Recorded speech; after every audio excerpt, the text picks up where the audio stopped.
Welcome to Sounds Like Portraits. I'm Philip Ungar. This podcast is about unlimited creativity. There's a good reason why we decide to eat out. Rozhia Tabnak, who's an interior designer and curator, told me that it's not just because of the food. That's why the mood and the sound of a restaurant's place are so important. It's about feeling good. What is the creative process behind designing such a place? It's time to listen to Rozhia. But before, she told me what she tried to do all her life. All my life, I've always tried to remain curious. So when I look back at how that came about and how I developed it and worked on it, I go back to my childhood and I remember my father's influence. I remember this quote from Picasso that he mentioned to me, and it was that every child is an artist, and the problem is staying an artist when you grow up. That sort of is a problem to remain that way. It goes away. And I think the lesson in that was for me to understand that just this principle that in order to learn something, to do something creative, there's also a process involved. I remember he also told me to imagine every day at least 3 impossible things. So I had a dragon that was living somewhere, on top of the building. And then I started having my imaginary friend with a whole lot of things. And he didn't want me to ever tell him. He just said to, go and play with that idea. He taught me to look up and to look down and to look around. Because if you do that exercise almost, almost every day of your life or many times over and over again, you really have to challenge yourself because you run out of monsters, you run out of imaginary friends, and you run out of a whole lot of subjects. So really exercises that part of your imagination and brain where it allows you to think outside the box. Really? It sounds simple, right? But it absolutely isn't because, we have our everyday task, we have our everyday responsibilities, and it doesn't matter what you do, you find yourself kind of trapped in it at some point. Especially as a creative also, we develop taste, we have a point of view, you have a pattern and a process to do. You have to break out of it. I would like to work on the instinct, and I think that is the purest way of reacting. What is the first thing you're looking at when you enter a place for the first time? That's a great question. I think the space speaks to me. Obviously, there's a structure to it. Very often, in a location of scouting, for example, then create, for example, a restaurant. So when I enter it, this place, say it was painted dark, that it has clutter everywhere, that it was abandoned by the last owners. You have to have that sense of imagination after you walk into it to take it to another level or come up with a concept based on the brief and what you're going to actualize to take it there. And what if the space doesn't speak to you? If the space doesn't speak to me, I'll revisit it again. And it's not to me just about the space. So it's not about the first impression. It's not absolutely. It's not the first impression. And also, a space is not isolated. I don't see a space just one room or a physical one location to deal with. If I'm designing something downtown Manhattan, it's going to be a different feel and design and the concept than if it's something uptown, purely because downtown has a different culture than uptown. Downtown has a different feel about it than uptown. Again, if you're doing something in Miami is Art Deco gone disco. You have to research not the space, a physical space, what is holistic around it. Sometimes you walk in and you have a very clear image. For example, one location that I had downtown, I walked into the space and I immediately saw industrial chic space. I knew what to do with it. I knew that I'm going to put concrete here. I knew that I'm going to have steampunk, for example, lighting. And that didn't come from just a space. I realized it came from hours of biking on the Brooklyn Bridge. That concept of looking up, and you look underneath the bridge and you have all these beautiful, stunning industrial details. You look at the lights and you see all of these pipings, and you see these wonderful lights that are from the shade to shape to height, and it's magnificently put together. It's practical, but the gray and the shades and the rust and the water and everything coming together, you realize that this is such cohesive design. Now, I'm very sure that at the time they didn't think. They picked something that would age well, that would be practical, that's going to last. However, this is a visual reference that comes together. When I went to this space, I immediately went through my visual library and all the thoughts. I didn't have to, really think hard about it. It comes to you because I walked in, I stripped the place immediately visually in my mind. So I had a canvas. The height and the form of it spoke to me. Those visual references as a rush came together, and I did the space in my head. And I promise you that was like the first 10 minutes of the space that I was in. And that is pretty much almost identical of the concept that we ended up doing. What's the difference between interior design and interior decoration for you? So it depends on the project. And I think we all wear at some point, at some level of your career, you wear different hats. I don't really care that much about a title.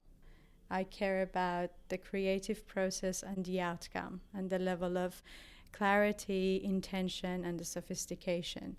Whoever is involved, one person has to be a composer. So that is my job, to make sure that all of these instruments are going well together, that everything's in line, that everything has its own note and clarity, and they're not fighting together. Who's writing the score?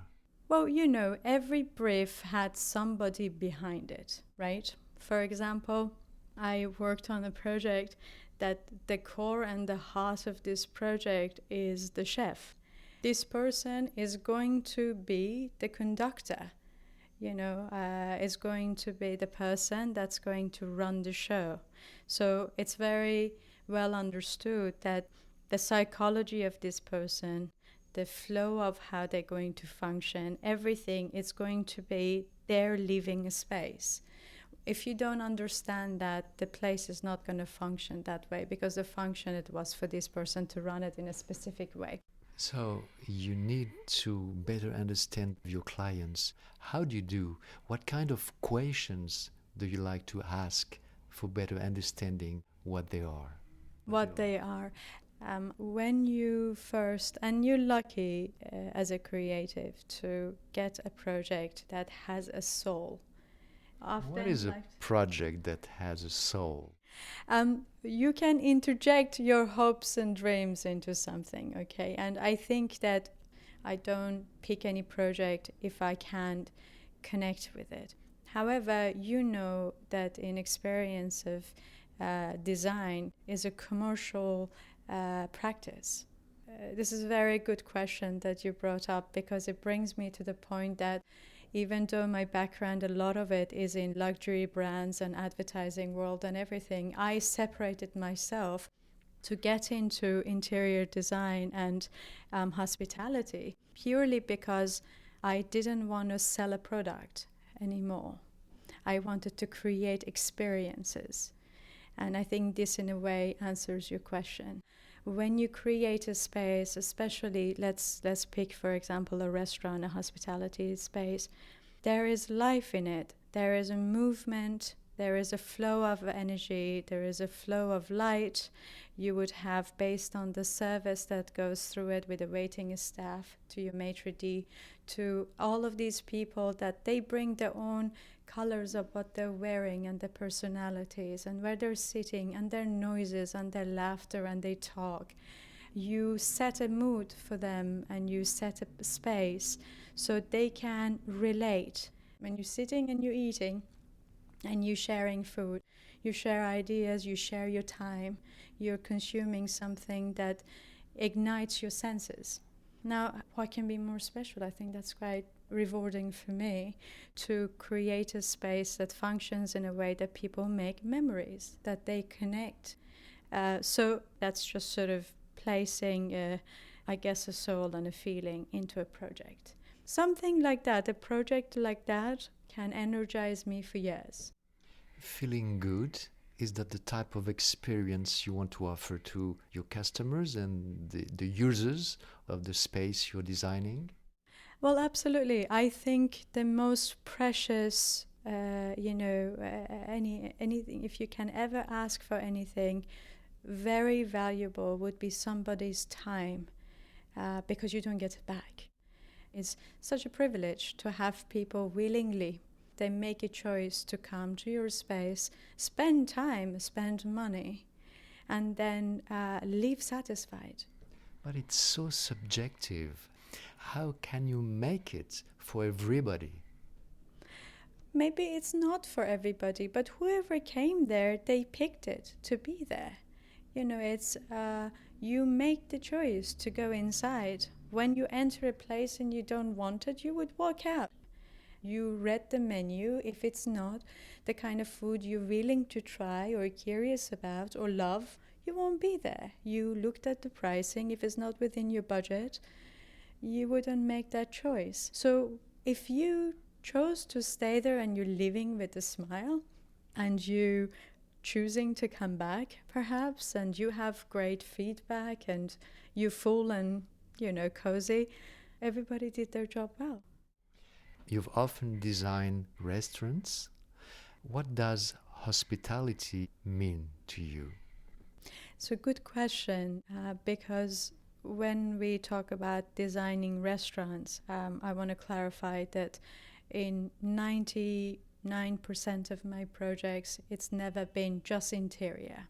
So be it that a name existed or we actually even came up with a name, to the concept of the food, and part of it is always part of it developing through the creative process, because I would pick flatware, I would pick the plates, you would pick the size of the dining, a space in a manner of how big the table is going to be. So you have to get an understanding of the menu. You have to get an understanding of how they're going to create this dish and serve it, the sense of presentation.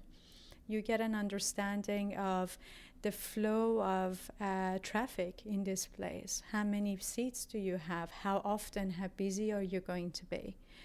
You get the sense for the temperature of it in terms of lighting.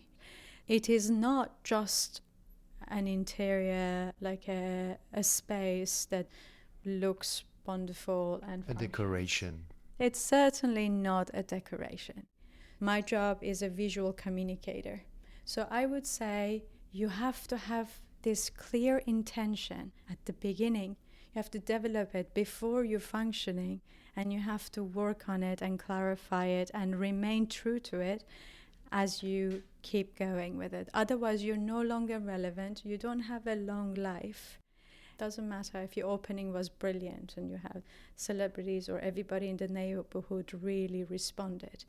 This doesn't give you a long life. You have it if you have character, the true intention, clarity. Then you can grab attention and you can remain relevant.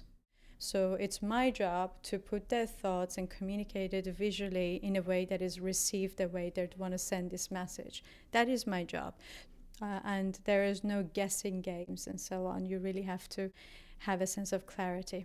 So often a brand or often a living space and so on, a commercial space, they start with clarity, then they get nervous. They want to become more creative, with their food, for example. Then they start interjecting things that just look wonderful and have no substance. Or they want to really run with trends, and then they start doing a whole lot of things that just that for that neighborhood or that season, and it's not within what they were about. Or they change the pricing and jump around. They change the menus. Because to be honest with you, a lot of time the money doesn't come from the person that runs the place. It doesn't come from people that are present there all the time. It doesn't come from the chef, for example, or the creative behind it. They look at numbers and they might very well freak out and change a whole lot of things. And this is just not often valid. Not everything has possibly a long, long life. You've seen a lot of trends in New York City. That's why they have pop-ups, right? That you suddenly have this crazy type of burger and everybody talks about it. And next year it was just a trend here and gone. You have to also be honest about how long you're going to have this standing. And if you're changing it, if you're planning to change it, then you have to also have a clear intention of what is your plan in future and where you're going with it. If you have a sense of clarity, people can understand you. About designing spaces, especially restaurants, what about the sound design? Is it something you work on when you're designing a place? Absolutely. There are several parts to it. One is that you obviously, based on the size of the space, the amount of people that are going to be there, and this traffic, you realize the amount of noise. That's one part. Another is that you set mood, and the dining spaces of such are extension of someone's home in a way. People could have food at home. I mean, these days we have wonderful ingredients available to all of us. It's not that difficult to cook something very wonderful very quickly. So if somebody chooses to share a moment with their loved ones, or bring somebody to talk about the idea work-wise, or wants to get out of home, there is a good reason behind it. It's not just because of the food. So for that reason, the sound and the mood of the place is very important. That's the first thing I'm sensitive about when I enter a place, the level of noise. And isn't it interesting that we used to say, if the music is too loud, you're getting old, you're getting too old. But to be honest, I really don't want to go somewhere if I can have a conversation with someone, because I really enjoy having somebody I care about to talk to.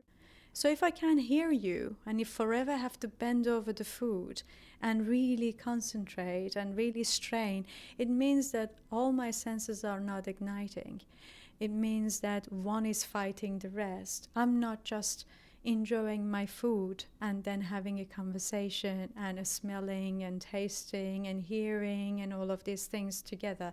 And whenever you strain a thought or a sense or a feeling or a position of something, you're ruining the experience. So I think it's imperative to think about that. You're out there to feel like you are out and having a dining experience. So at the same time, you don't want it to feel dead. People like this element of a little bit of a buzz. They like hearing someone's laughter. They like hearing, people having conversations. But then the same way that you adjust the volume when you have visitors, when you're playing music, you might have a volume like a bit lower around the time at dinner table. When they're having drinks or cocktail, it might be a tad higher. The same thing applies. And the music is very important. Music has to do with the culture of the place. And it's not always perfect at the beginning. Let's think about it. Some things are seasonal. Some things change slightly. Something you get the feedback and you think, all right, I really designed this space for this age group, but we're getting a lot of these other people coming in. Or for example, at the restaurant business, around 6 o'clock to 7 o'clock, 7:30 or so on, you get older or families with children, young professionals. That's a completely different psychology than around 9 o'clock, where all the young and hips and things, they come around. They want a bit of a noise. They're happy with the buzz. Whereas people earlier, they just want a bit of a quiet, they want peaceful, they want to eat quickly and go. They want to go to bed or put the kids to bed or like get on with the rest of the night. Whereas the second session after dining, when they come in, they want to linger for a different reason. They want the buzz. They might have more cocktails. They might want to go somewhere afterwards. And this was the starting point. So you have to set the mood, understanding that you might have to adjust it. How can you adjust it in terms of design with these different people and different times? There is no general rule or a guideline. It very much depends on, for example, later on, it might very well be that, the lighting might change slightly, but the same way that the lighting in a day changes. Think about when you have dinner in summertime and when you have dinner in wintertime. You might eat at 8 and it's still bright outside. So the inside cannot be bright. You feel like you're having lunch. I have said that many times. All right, we have to dim it a little bit more. Let's work on the music. Maybe it gets a little bit, more playful later. Maybe much later it turns into jazz or so on, whereas earlier on was a different genre. I'm gonna leave the space. Please hold the microphone and add whatever you want to the interview. I would, for the last words, I think that I would like to go back and very much highlight this idea that to be creative, it's very important to stay curious, to keep your lights on, to explore, to be true to who you are and where you want to go, have that, be yourself, show up, and then at the end of the day, you make sure that you have a lot of fun with it. Thank you so much. Cheers. Okay. Thank you, Rozhia Tabnak, for sharing your story. It was Sounds Like Portraits, a podcast by Philippe Ungar. Music, Charmeuse de Serpent, composed and conducted by Olivier Glisson. See you soon for the next episode.